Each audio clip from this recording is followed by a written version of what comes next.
자, 탁월한 사회시선. 자, 오늘 얘기를 다시 진행하도록 하겠습니다. 자, 우리가 꿈꾸는 시대를 위한 철학의 힘. 자, 선도에 대한 얘기죠. 선도에 대한 얘기. 자, 여기 밤하늘에 별이 있습니다. 제가 최근에 그 영어 단어 중에 디제스터라고 있죠. 디제스터. 디제스터. 디제스터의 어원을 보니까 DIS는 없어지다. 에스터는 별이라고 하더라고요. 자, 별이 없어지는 게 영어 단어 디제스터 재앙의 뜻이라고 합니다. 밤하늘의 별을 보니까 그 생각이 났는데요. 예, 과거에 먼 바다를 항해하는 선원의 입장에서는 지향점으로 삼고 있는 별이 구름으로 인해서든 어떠한 이유에서건 보이지 않는 상황이 됐을 때 재앙이라고 단어를 만든 것 같습니다. 제가 왜 그 말씀을 드리냐면 문화를 공부하고 기획하고 실천하는 입장에서는 내가 어떤 지향점을 갖고 있느냐에 대한 그 지향점, 목표의식이 명확해야 함을 많이 느낍니다. 자, 그런 차원에서 예를 들어봤습니다. 전체적인 맥락에서 크게 중요한 것을 세 문장으로 뽑아봤는데요. 여기서 철학이라고 하는 것은 문화를 기획한다고 하는 그런 의미와 같이 놓고 봐도 될 것 같습니다. 자, 철학이라는 것과 문화를 기획한다는 것은 같은 의미로 이해하기를 바랍니다. 자, 문화를 기획한다는 것은 자, 시대의 흐름을 포착해내는 지성적인 힘입니다. 문화는 철저하게 현실에 기반하고 있죠. 지금 살아가고 있는 시대를 어떻게 포착해낼 것이냐. 그 포착해내는 지성적인 힘이라고 하겠습니다. 자, 여기서는 문화를 기획하건 나의 포트폴리오를 제작하건 문화에 연관된 논문을 작성하건 그 맥락은 같다고 하겠습니다. 내가 살고 있는 시대의 흐름을 어떻게 포착해낼 것이냐. 가장 중요하겠죠. 자, 이러한 철학을 토대로 할 때 새로운 장르의 창조가 가능합니다. 앞에서도 계속 말씀드렸듯이 전체적인 내용 속에서 가장 중요한 키워드 하나를 고른다면 장르라고 하겠습니다. 장르. 문화를 기획한다고 하면 다른 영역과는 다르게 새로움이라는 것이 필요합니다. 그 새로운 장르를 만들어가는 일, 기획해가는 일이 가장 중요하다고 하겠습니다. 그럼 어떻게 새로운 장르를 만들어낼 수 있을까요? 시대의 흐름을 포착하는 것을 통해서 가능하다고 생각합니다. 자, 그러면 그런 모든 것들이 어떻게 가능하냐? 여기서 나오지 독립적인 생각, 나만의 독립적인 생각이 그 바탕이 된다고 하겠습니다. 자, 그러기 위해선 단순한 지식의 습득에서 벗어나야 되겠죠. 그리고 좀 더 높은 시선으로 나만의 생각을 발전시켜 나갈 필요성이 있다고 하겠습니다. 자, 새로운 문화를 기획하건 나만의 높은 시선으로 나를 타인에게 설득할 수 있는 포트폴리오를 작성하건 논문을 작성하건 시대의 흐름을 읽고 새로운 장르를 만들어 나가고 그리고 독립적인 생각을 통해서 이런 것들을 가능하게 만드는 공통적인 원리가 숨어 있다고 하겠습니다. 4개의 챕터로 나눠져 있고요. 오늘은 국가 발전의 단계에 대한 얘기입니다.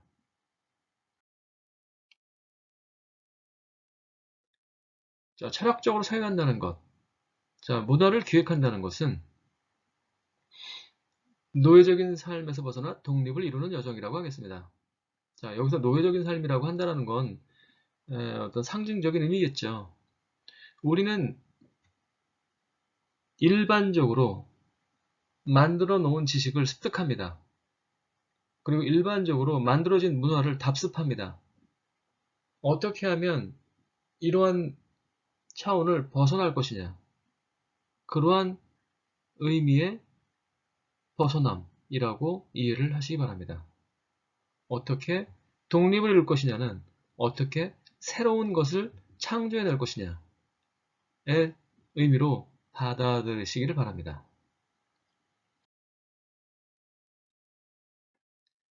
자, 철학을 한다는 것과 문화를 기획한다는 것이 국가적인 차원에서는 굉장히 중요한 의미를 갖고 있습니다. 지금 잠깐 우리나라의 어떤 주어진 여건을 보면요. 중진국의 패러다임에 갇혀 있다라고 할 수 있겠습니다. 우리는 지금 그 중진국의 상위 수준에 도달했죠. 하지만 더 높은 단계로 상승하지 못하고 계속 갇혀 있는 형국이라고 하겠죠.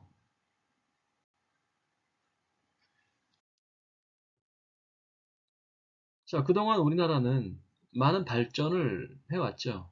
자, 그 발전이라는 것은 우리가 처해진 현실적인 단계와 그 현실적인 단계와 그리고 그 현실을 바라보는 생각 또는 관념 또는 바램과 일치하는 과정이 발전의 단계였습니다. 자, 여기서 두 가지 키워드를 말씀드리면 현실이라고 하는 것과 관념이라고 하는 겁니다. 항상 그 발전이라는 것은 그 현실과 관념, 생각, 우리가 살아가는 그 현실적인 조건과 그리고 그 현실을 바라보는 생각이 일치한 그 수준이 발전의 수준이었습니다. 이것은 국가적 차원도 마찬가지이지만 이 국가적 차원을 각자의 개인의 현실과 비추어서 이해하시기를 바랍니다. 이 현실을 어떻게 볼 것이냐, 그리고 그 현실을 어떻게 개념적으로 정의해낼 것이냐, 이 두 가지가 나의 발전을 가늠하는 척도가 되겠습니다. 지금 이제 국가에 대한 얘기이기 때문에 이 대한민국이라고 하는 국가적 차원에서 말씀드릴게요. 가장 먼저 해방 후에 건국이라고 하는 나라를 독립적으로 세워야 하는 그러한 현실적인 요구가 있었습니다. 대한민국 현실적 조건에서 이뤄내야 하는 최고의 목표였습니다. 현실적인 당연성으로서의 건국과 그리고 목표로서, 개념으로서의 건국이 일치했죠. 건국 이후에 우리는 새로운 패러다임을 맞게 됩니다. 물적 토대, 사회의 물적 토대를 위한 산업화 시기였습니다. 자, 산업화가 필요하고 그를 위한 사회 경제적 조건,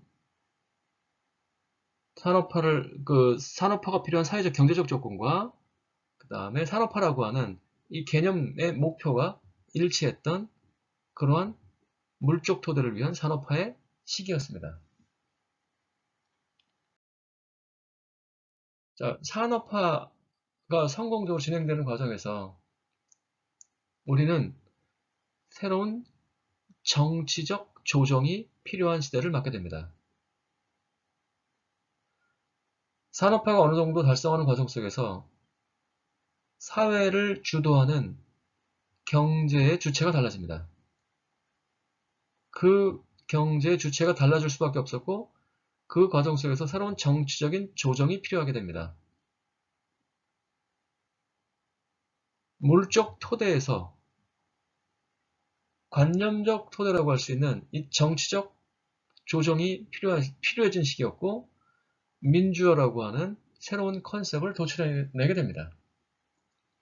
새로운 정치적 조정이라고 하는 현실과 민주화라고 하는 개념이 일치하게 되는 민주화의 시대를 맞게 됩니다.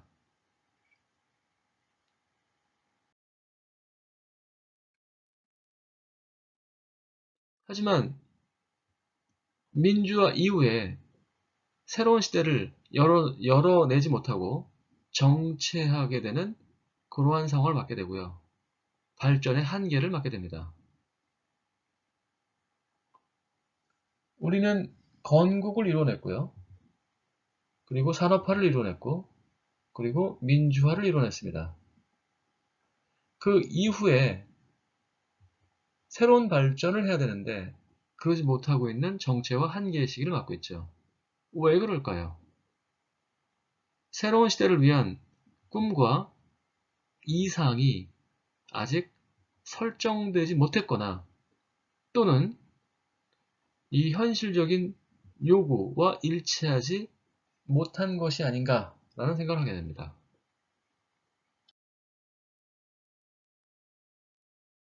자, 건국과 산업화와 민주화라고 하는 이 발전의 단계에 이어지는 다음 단계는 바로 새로운 선진화의 단계이겠죠.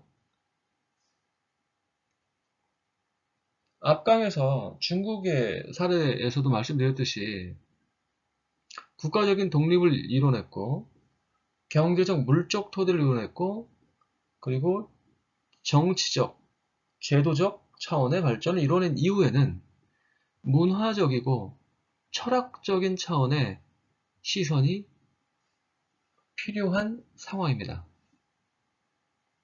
이것은 국가적 차원의 이야기이기도 하지만 새로운 문화를 만들어 내고 기획해야 하는 우리들의 입장에서 지금 대한민국의 현실을 적절하게 바라봤을 때 새로운 문화를 기획할 수 있는 새로운 장르를 만들어낼 수 있는 기회가 생기는 것이 아닌가 하는 생각이 듭니다. 제가 이 교재를 선택한 이유이기도 하고요. 우리 국가적 차원의 당위성은 새로운 문화를 기획해내야 되는, 새로운 선진적 문화를 기획해야 되는 그러한 중요한 시기이기 때문에 각자가 갖고 있는 문화적 기획 역량과 대한민국이라고 하는 현실이 서로 절실하게 서로를 필요로 하는 그런 시대라고 생각합니다.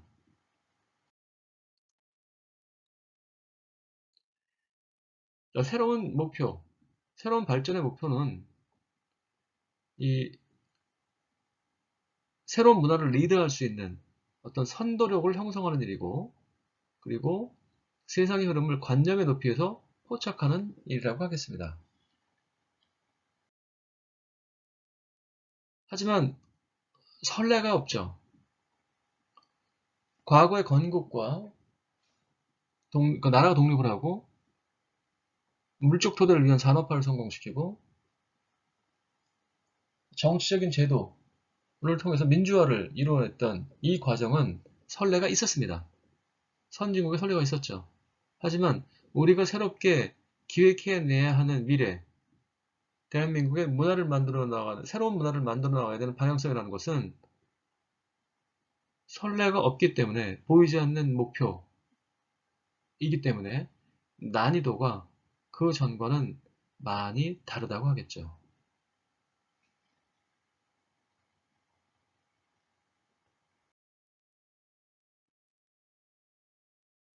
따라서 철학이라고 하는 것은 앞에서도 얘기했지만 문화를 기획한다고 하는 것은 지식적 차원의 이야기라고 이해해서는 안 될 것 같아요. 지식을 저장하고 축적하는 것을 넘어서 과거에 철학적 이론이 생산될 때 사용되었던 그 높이의 시선에 함께 서보는 일입니다. 자, 이 얘기는요. 우리가 철학을 하거나 새로운 문화를 기획한다고 했을 때 그것은 지식의 양적 측면에서 이해하기보다는 현실을 어떻게 새롭게 보아낼 것인가 하는 시선의 차원에서 이해해야 됨을 이야기합니다. 과거의 철학적 지식을 또는 문화와 연관된 지식을 아무리 많이 알고 있는다고 할지라도 그 지식의 양보다 더 중요한 것은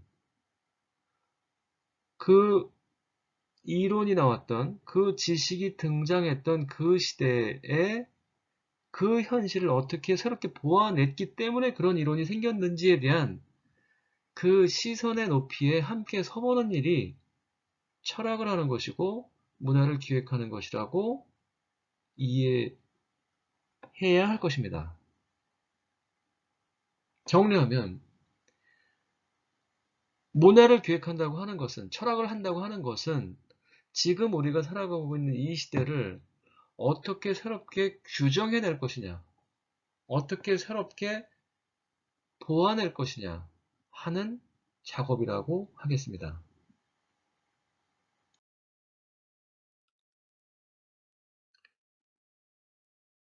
자, 철학이라고 하는 것은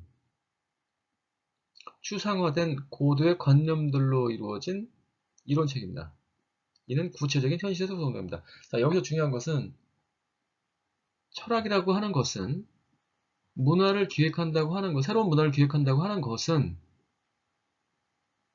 우리가 살고 있는 이 시대라고 하는 현실적 맥락 속에 존재합니다. 이론이나 지식은 현실적 맥락 속에 있기보다는 책 속에 있죠. 죽어있는 지식은 현실적 맥락 속에 살아있지 않습니다.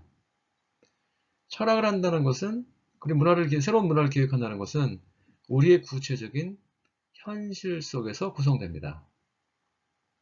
우리가 어떤 현실을 살아가고 있는지에 대한 나의 관념적 포착이 가장 중요한 시작점입니다.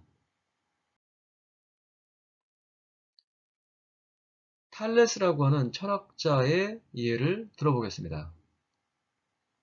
자, 탈레스는 만물의 근원은 물이다 라고 이야기한 철학자입니다. 과거에 철학 시간인가요? 탈레스가 만물의 근원은 물이다라고 했을 때 저의 어떤 개인적 경험담을 고백한다라면 약간 좀 무시했던 기억이 납니다. 만물의 근원이 물이야? 겨우 그걸 발견해 낸 것에 대해서 이렇게 위대한 의미를 부여할 필요가 있을까라고 하는 아주 부족하고 건방진 생각을 한 적이 있었습니다. 저는 그 당시만 해도 철학적 사고가 어떤 건지 잘 이해를 못했던 어린 그런 시절이었던 것 같습니다. 자, 지금은 좀 다르게 봅니다. 만물의 근원이 물이냐 아니냐는 여기서 중요한 것 같지는 않고요. 중요한 것은 그 이전과는 다른 이 탈레스라고 하는 이 철학자가 살았던 그 현실 속에서 새로운 생각을 해냈다는 것입니다. 새로운 생각을 통해서 새로운 판을 벌였다는 거죠. 새로운 장르를 만들어냈다는 겁니다. 새로운 철학이라고 하는 새로운 장르를 시작했다고 하는 것이죠. 그것이 탈레스의 위대한 의미라고 하겠죠. 이전에 그 신본주의라고 하는 것에 대한 거부, 자연을 어떻게 새롭게 볼 것인가에 대한 새로운 시선, 그리고 그러한 것들을 생각해낸 그의 힘, 그것이 바로 최초의 철학자라고 하는 의미를 부여하고 새로운 판을 벌이게 된 계기가 되었다고 하겠습니다.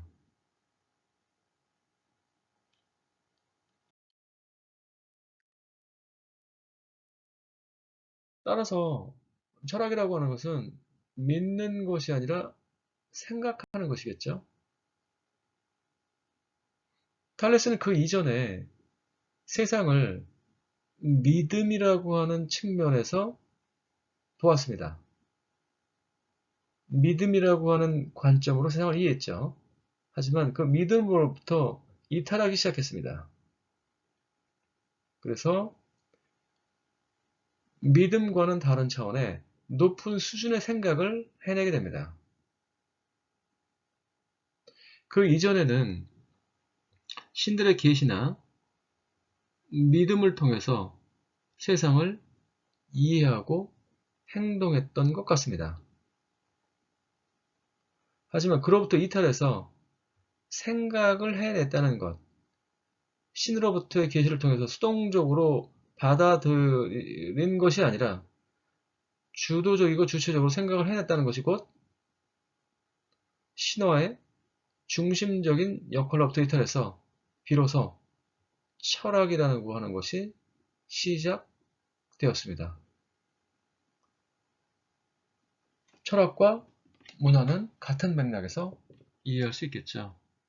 우리는 새로운 문화를 기획할 때 혹시 옳다라고 하는 것에 대한 수동적 실천은 아닐 것인지 고민해 볼 필요가 있겠습니다. 내가 이 시대를 어떻게 보완할 것이냐, 내가 살고 있는 이 현실에 대한 맥락 속에서 새로운 생각을 해내는 이 과정이 문화를 기획하는 가장 큰 의미라고 하겠습니다.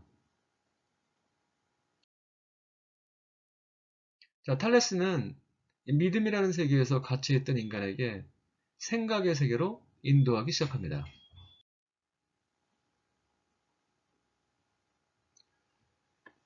따라서 우리는 과연 스스로에게 질문을 해볼 필요가 있겠습니다. 믿음의 세계에 갇혀있다라고 하는 이 의미를 우리는 곰곰이 생각해 볼 필요가 있을 것 같아요. 우리는 과연 우리가 살고 있는 이 시대에서 우리의 방식대로 믿음의 세계에 갇혀 있는 것은 아닌가? 인간에게 생각의 세계로 인도한 것처럼 우리는 우리의 틀을 벗어나서 새로운 생각의 단계로 벗어날 필요는 있지 않은가? 과연 우리는 우리가 살고 있는 현실 속에서 어떤 질문들을 하고 있는가? 그 질문을 통해서 우리가 너무나 당연하다고 믿고 있는 것으로부터 우리는 얼마나 멀리 떨어져 있는가? 이런 고민들을 스스로에게 해보시길 바랍니다.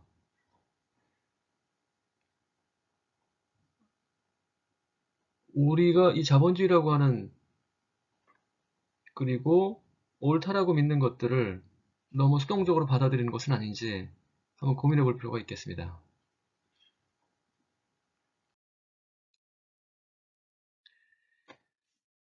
따라서 탈레스로 인해서 이 역사에 대한 책임성, 발전에 대한 각자 역할, 이러한 부분들을 그 이전에는 이 신에게 미루는 경향들이 있었죠. 신이라고 하는 존재로 인해서 수동적으로 세상을 바라볼 수밖에 없는 입장이었다면 이후서부터는 스스로 역사의 책임자로 등장하게 됩니다. 탈레스가 세상을 어떻게 바라보느냐에 대한 그 관점으로 인해서 인간은 신으로부터 독립하게 되죠. 그리고 현실과 역사의 책임자로 등극하게 됩니다. 자, 당시 그리스의 사회적인 상황을 보면요. 생산력의 발달로 인해서 인구가 증가하죠. 그로 인해서 상업과 교류가 활발하게 되고요. 상업이 발달하게 되면서 도시국가, 도시를 중심으로 해서 국가가 형성되고요. 그리고 그를 관리하기 위한 정치적 형태가 재편되게 됩니다. 현실은 이러한 변화를 겪게 되고요. 그 과정 속에서 신에게 의존하기보다는 인간이 독립적으로 사유를 해야 된다라는 그런 어떤 사유에 대한 욕망이 싹트게 됩니다. 자, 이 욕망이 싹트게 된 배경 속에서는 인구 증가와 상업의 발달, 도시국가, 정치 형태의 재편이라고 하는 이 현실적 맥락이 중요하게 기능하게 됩니다. 자, 탈레스는 이러한 인간의 욕망을 포착하게 됩니다. 그 포착을 통해서 탈레스는 이 시대적인 요구를 반영하게 되고요. 그래서 그 시대의 방향성을 인식하게 됩니다. 시대를 정확하게 바라본 거죠.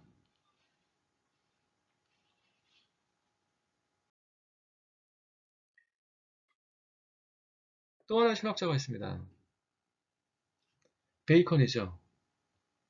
베이컨은 아는 것이 힘이다 라고 하는 중요한 말을 했고요.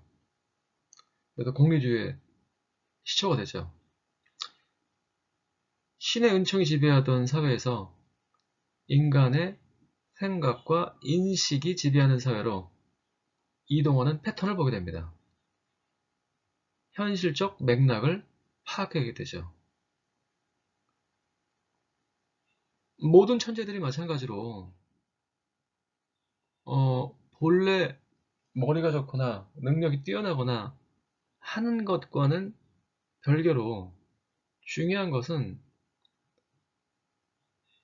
당시에 그가 살아가던 현실적 맥락을 읽어냈다는 겁니다. 사회가 이동하는 패턴을 봤다는 거죠. 철학을 하는 것과 문화를 기획한다는 건 같은 의미를 갖고 있습니다. 현실적 맥락을 어떻게 파악하느냐, 사회가 이동하는 패턴을 어떻게 읽어내느냐, 그것을 어떻게 개념적으로 정리해내느냐가 문화기획의 철학의 관건이라고 하겠습니다. 자, 그래서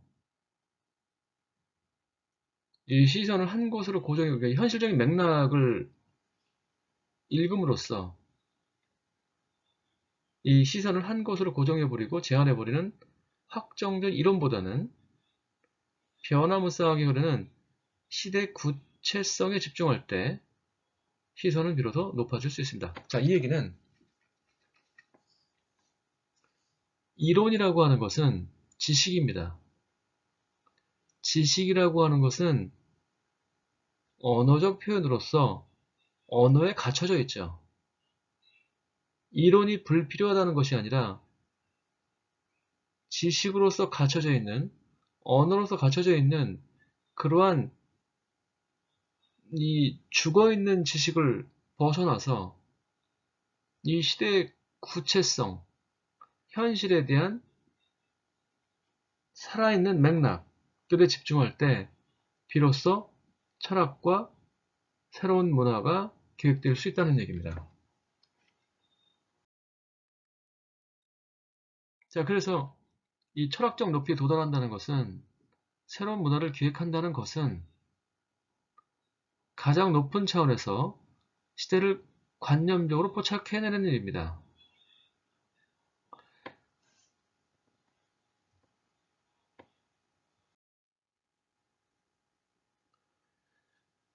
자, 그래서 여기에는 두 가지가 필요합니다.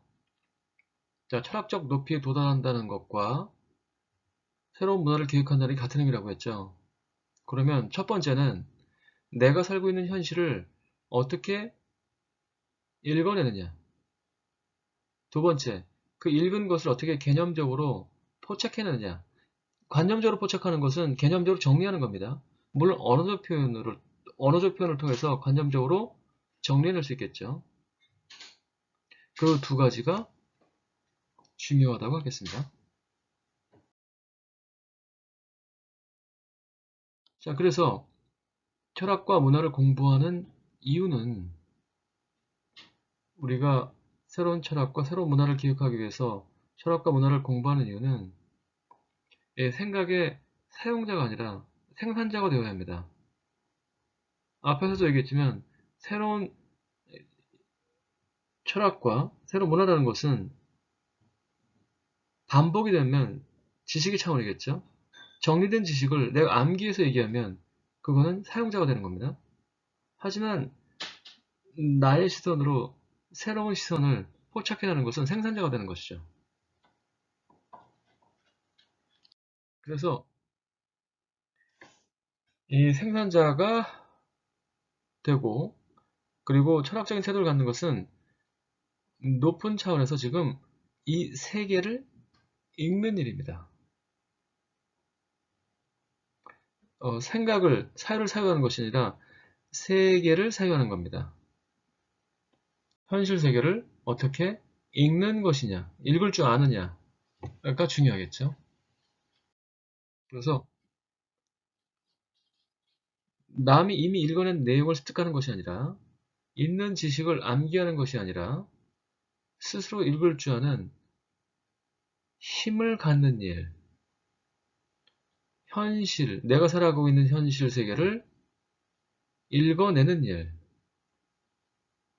그리고 읽어낸 현실 세계를 관념적으로 포착해내고 개념적으로 정리하는 과정, 그것이 바로 철학하는 자세이고 새로운 문화를 기획하는 자세라고 할 수 있겠습니다.